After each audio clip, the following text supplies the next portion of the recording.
Alright, so, for those who are not in the know, the version 4 Splatoon 3 patch notes dropped a little bit ago, and they're pretty interesting, if you couldn't gauge from the dramatic opening. Yeah, swords are a big part of it. Before I talk about the main event, for me personally, I'm going to go over some honorable mentions. Points for special for ballpoint being put up to 200, yep, okay. Rapid. Why is Rapid still higher than Ballpoint? I think the Ballpoint nerf was like pretty standard, that made sense, but okay. The main reason that Ballpoint is the best inkjet weapon is because it can output it the most out of any of the inkjet weapons, as well as just being a good main weapon in and of itself. So Rapid, for some reason, having to work harder than Ballpoint to get inkjet just doesn't make sense, but I think it's clear that the devs don't really care about blasters anyway. Neo Splash points for special being changed before Vanilla Splash. Yeah, that one was just funny. I just thought it was funny. A lot of these patch notes, when I was reading them when they dropped, I literally just like smiled and kept reading, even if they were like bad changes. I just thought they were fucking hilarious. Splash did technically get a nerf in terms of like main weapon painting range, which is interesting actually. And also I have no problem with Neo Splash being nerfed because that weapon exists solely for special spam, basically. But I have no idea how Splash is unchanged even still. And we're almost 1 year into this video game. Bubbler also got a pretty significant buff, so it'll be interesting to see if there's some play around that. Especially because we just recently got the H3D kit. That is literally just the protector. If Bubble is somehow good now, we could see some Zimmy as well.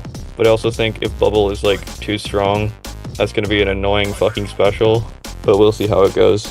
Anyways, main reason for this existing, the sword stuff. Viper itself didn't really get touched, but for some ungodly reason, the Ultra Stamp duration has been lessened by approximately 1.5 seconds when you don't have special power up, which is also a nerf I believe Crab Tank got, that you had to have like one sub of special power to just fix. So by default, Stamp is technically worse.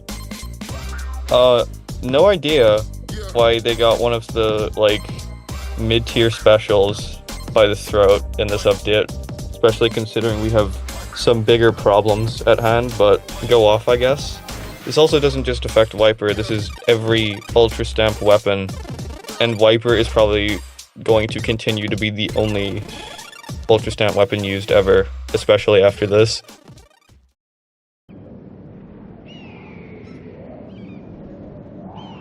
%, huh?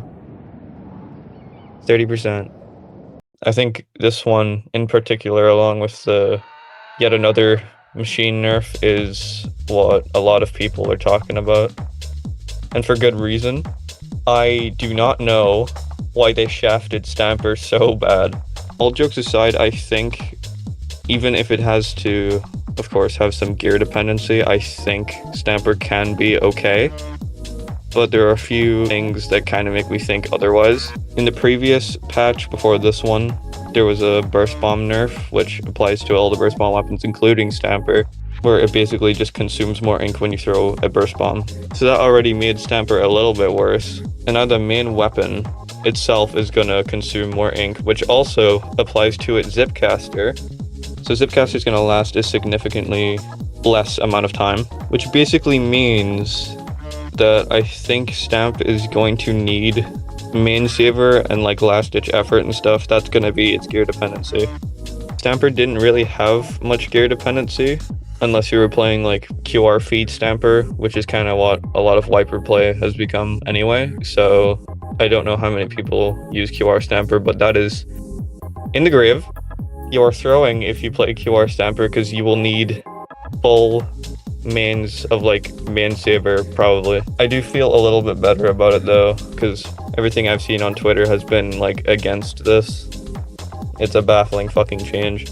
The reason I played Stamper in the first place was obviously because I thought its movement was pretty unique and it can play slow and fast. It's a very good like hybrid weapon, but now I feel like it's going to be strictly midline in most situations because you can't really like go off and pick your own fights as much anymore, which is very upsetting. Again, I think Stamper will be okay.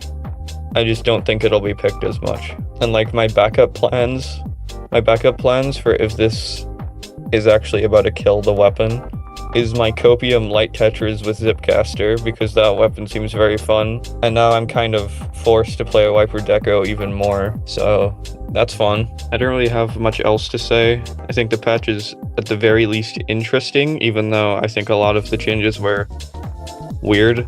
One positive thing I think is that umbrellas are finally getting some attention.